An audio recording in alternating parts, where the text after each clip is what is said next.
नमस्कार, मैं हूं आपके साथ हिमानी नथानी और आप देख रहे हैं किसी भी खबर का संपूर्ण विश्लेषण करने वाला शो लाई डिटेक्टर टेस्ट, जिसमें आज हम बात करेंगे इजराइल की उस कसम की जिसे पूरा करने के लिए वो पिछले 20 वर्षों से तैयारी कर रहा था। ईरान के खिलाफ उस तैयारी को इजराइल अब जमीन पर उतार रहा है। ईरान पर एक के बाद एक हमला करने के बाद इजराइल ने अपने बदले की आग को कुछ हद तक ठंडा तो कर लिया है, लेकिन मिडिल ईस्ट में जंग की आग और भड़क गई है। क्या पूरी होगी इजराइल की 20 साल पुरानी कसम?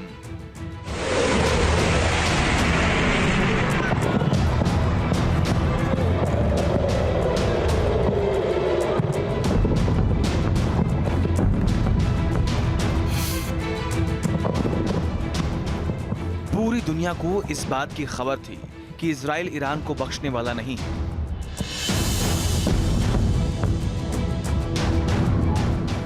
बस इंतजार इस बात का था कि ईरान के अंदर इजराइल किस हद तक तबाही मचाने में कामयाब होता है। 25 दिनों तक इजराइल अपनी तैयारियों को इस लिहाज से धार देने में वक्त लगाया कि आखिर ईरान को जोर का झटका धीरे से देने के लिए कैसे कैसे हथियारों का इस्तेमाल किया जाए और ईरान के किन किन ठिकानों को निशाने पर लिया जाए।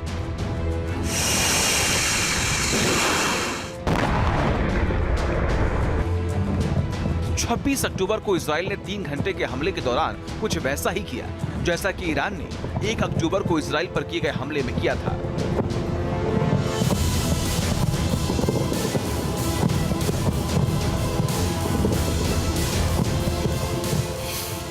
ईरान ने इजरायली राजधानी तेल अवीव के ऊपर मिसाइल दाग दी और उसके नेवातीन और तेल नौक एयरबेस पर हमला किया था।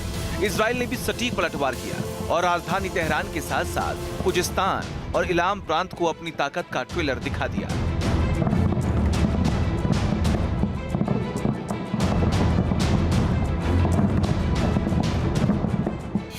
माना यह जा रहा है कि इजराइल ने इन हमलों के जरिए ईरान को आने वाले हमलों की झलक दिखलाई।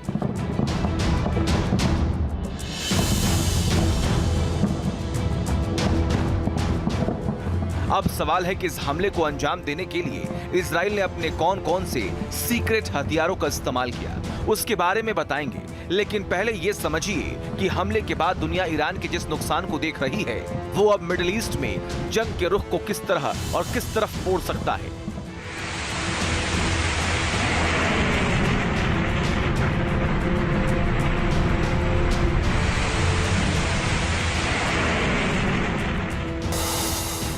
जानकार कह रहे हैं कि ईरान को मटियामीट करने की इजराइल की 20 साल की प्लानिंग का ज्यादातर हिस्सा अभी जमीन पर उतरा नहीं, क्योंकि इजराइल की कई मिसाइलें तो सिर्फ ईरान को ध्यान में रखकर ही बनाई गई थी। सितंबर में इजराइल ने 1800 किलोमीटर दूर यमन में हमला किया था। तब अंदाजा लग गया था कि ईरान पर जब भी हमला होगा, इजराइल इसके लिए पुख्ता तैयारी कर चुका होगा। वैसे इजराइल से तेहरान की दूरी भी करीब 2000 किलोमीटर की है।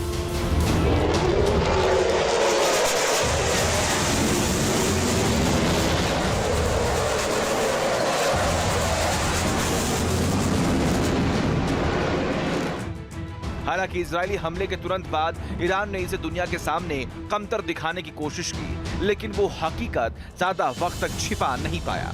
ईरान के 20 सैन्य ठिकानों पर इजराइल ने हमला बोला, जिसमें ईरान की बैलिस्टिक मिसाइल की फैक्ट्री तबाह हो गई और रडार सिस्टम को भी भारी बर्बादी झेलनी पड़ी।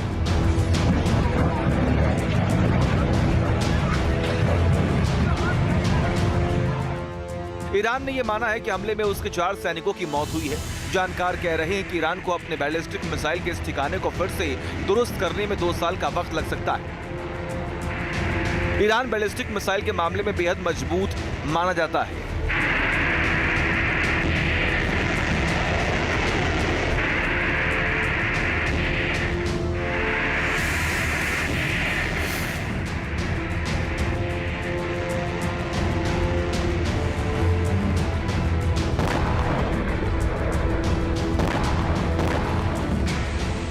जैसे जैसे वक्त गुजर रहा है, साबित हो रहा है कि इजराइल ने ईरान पर एक कामयाब हमला किया है।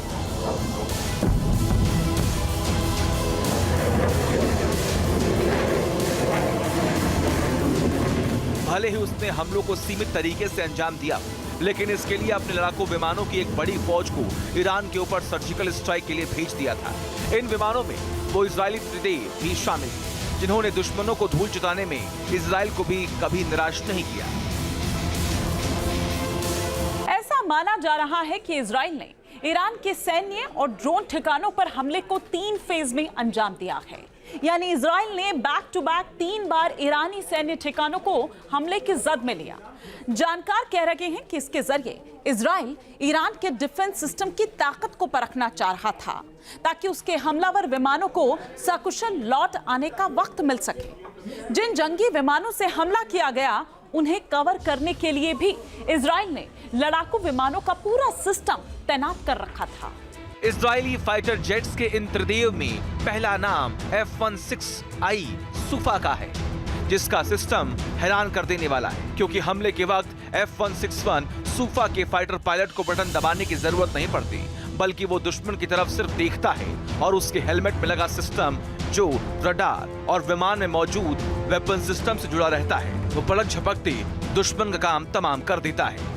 इस फेहरिस्त में दूसरा नाम F-16I सूफा राम यानी F-15 स्ट्राइक ईगल का है। इसकी रफ्तार गजब की 2656 किलोमीटर प्रति घंटे की गति से आसमान का सीना चीरते हुए उड़ता है और 60,000 फीट की ऊंचाई तक उड़ता चला जाता है। इस फाइटर जेट के हमले का रेंज 1272 किलोमीटर का है। ईरान पर हुए हमले में इजराइल के त्रिदेव में F-35 का भी नाम शामिल है, जो 50,000 फीट की ऊंचाई तक उड़ सकता है और 1975 किलोमीटर प्रति घंटे की रफ्तार से उड़ान भरता है।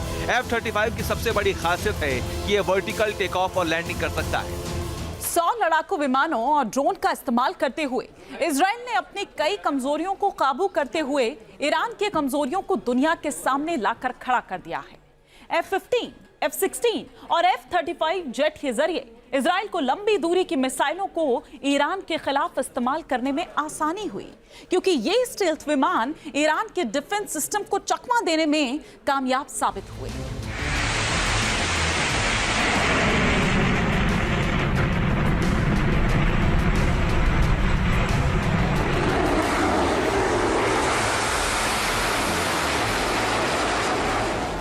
इजरायली हमले में ईरानी सरजमी पर तबाही मचाने वाले फाइटर जेट दरअसल जिन मिसाइलों को लेकर पहुंचे, उनसे ही ईरान के सैन्य ठिकानों के लगभग परखच्चे उड़ गए। ईरान को बड़ा सेटबैक लगा। जानकार बता रहे हैं कि इजरायली लड़ाकू विमानों ने ईरान के खिलाफ इस हमले में 3 अलग-अलग मिसाइलों का इस्तेमाल किया।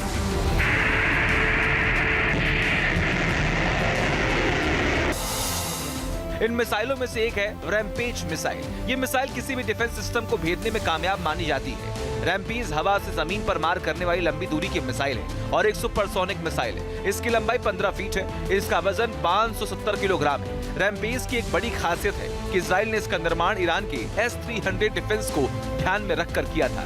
ठीक ऐसे ही नेक्स्ट जनरेशन की रॉक्स मिसाइल हवा से सतह पर मार करने वाली ये मिसाइल किसी भी मौसम में टारगेट पर निशाना साध लेती है, भले ही वो इलाका जमीन के ऊपर हो या नीचे। इतना ही नहीं, रॉक्स मिसाइल GPS की पकड़ से बाहर रहने वाली जगह पर भी हमला करने की क्षमता रखती है। इजराइल के टॉप सीक्रेट वेपन में गोल्डन होराइजन का भी नाम आता है। मुमकिन है इजराइल ने इस मिसाइल को भी ईरान पर हमले के लिए अपने बेड़े में शामिल किया हो। हालांकि इजराइल ने इसकी कभी सार्वजनिक प्रदर्शन नहीं किया। गोल्डन होराइजन निर्धारित रास्ते को छोड़कर भी उड़ान भर सकता है।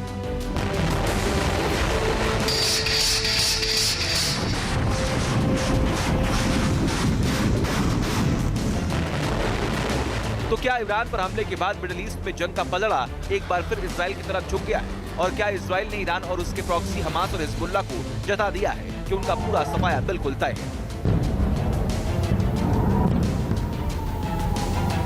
वर्तमान परिस्थितियां ये बता रही हैं कि इजराइल ने एक शो ऑफ कर दिया है कि उसके पास बहुत ताकत है, वो जब चाहे जहां चाहे ईरान के अंदर हमला कर सकता है। वहीं ईरान ये चाह रहा है कि दुनिया को समझाए, विशेषकर अपने जो मुल्क उसके दोस्त हैं उनको समझाए कि ईरानियन एयर डिफेंस काफी हद तक कामयाब रहा है और ईरान को इजराइल के हमले से बहुत ज्यादा नुकसान नहीं हुआ है। यानी कि एक तरह से ईरान भी पोस्चरिंग कर रहा है कि वो भी ताकतवर है। अब भविष्य क्या होगा ये कह पाना बहुत मुश्किल है, लेकिन अभी की अगर हम समीक्षा करें तो इजराइल का पलड़ा भारी दिखाई देता है, क्योंकि उसके पीछे अमेरिका जैसी महाशक्ति का जबरदस्त बैकअप है। इजराइल ने इस हमले को ऑपरेशन डेज ऑफ रिपेंटेंस नाम दिया है, यानी पछतावे का दिन।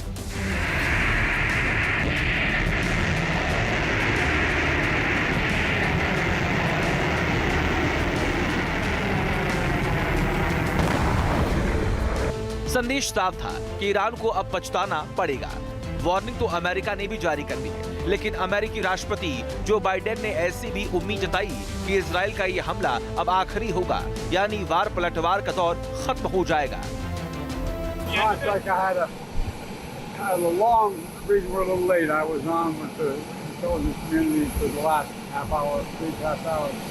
And it looks like they didn't hit anything other than military targets. My hope is this is the end.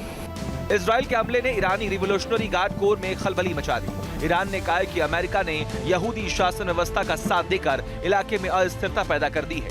ईरानी इरादे बता रहे हैं कि इस हमले का चेन रिएक्शन होने वाला है, क्योंकि ईरान ने साफ कर दिया है कि वो इजराइल को जवाब देने के लिए मिलिट्री एक्शन को छोड़ नहीं सकता है। इजरायली हमले में बैलिस्टिक मिसाइल के एक ठिकाने को तकरीबन गंवाने के बावजूद ईरान के पास 4 ऐसी मिसाइलें मौजूद हैं जिनके दम पर वो इजराइल पर एक बार फिर हमला करने का मूड बना रहा है।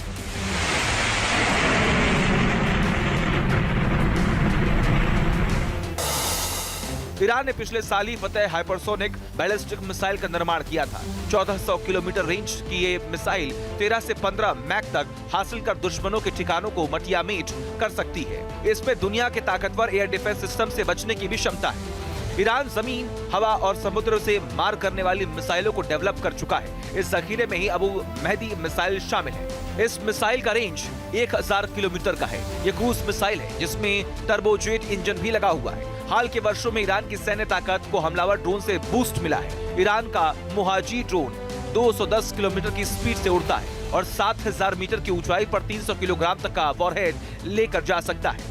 10 साल पहले 2014 में इजरायली हमलों से बचने के लिए ईरान ने 9D हथियार का निर्माण किया था। इस हथियार को सेवोम खुर्दाद एयर डिफेंस मिसाइल सिस्टम के आधार पर बनाया गया था। खुर्दाद लंबी दूरी का मिसाइल सिस्टम है जो ऊंचाई पर जाकर बेहद मारक हो जाता है। 1 अक्टूबर को ईरान ने इजराइल पर हमले ऑपरेशन ट्रू प्रॉमिस 2 का नाम दिया था और तब उसने 200 से अधिक मिसाइलें इजराइल पर दागी थी। 90% मिसाइलें टारगेट को भेदने में कामयाब हो गई थी। हालांकि इस वक्त ईरान इस ताजा जख्म को सहला रहा है और ऐसे में ईरान को लेकर किसी किस्म के भुलावे में रहना इजराइल के लिए खतरे का सबब साबित हो सकता है, क्योंकि मिडिल ईस्ट की आग और भड़क चुकी है।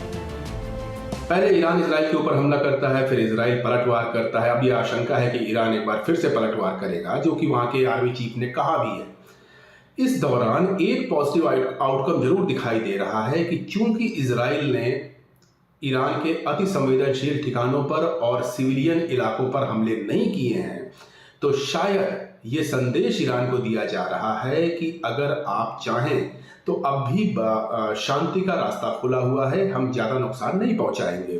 अब ईरान को ये समझना है कि अगर वो पलटवार करता है तो न चाहते हुए भी आग और ज्यादा भड़केगी।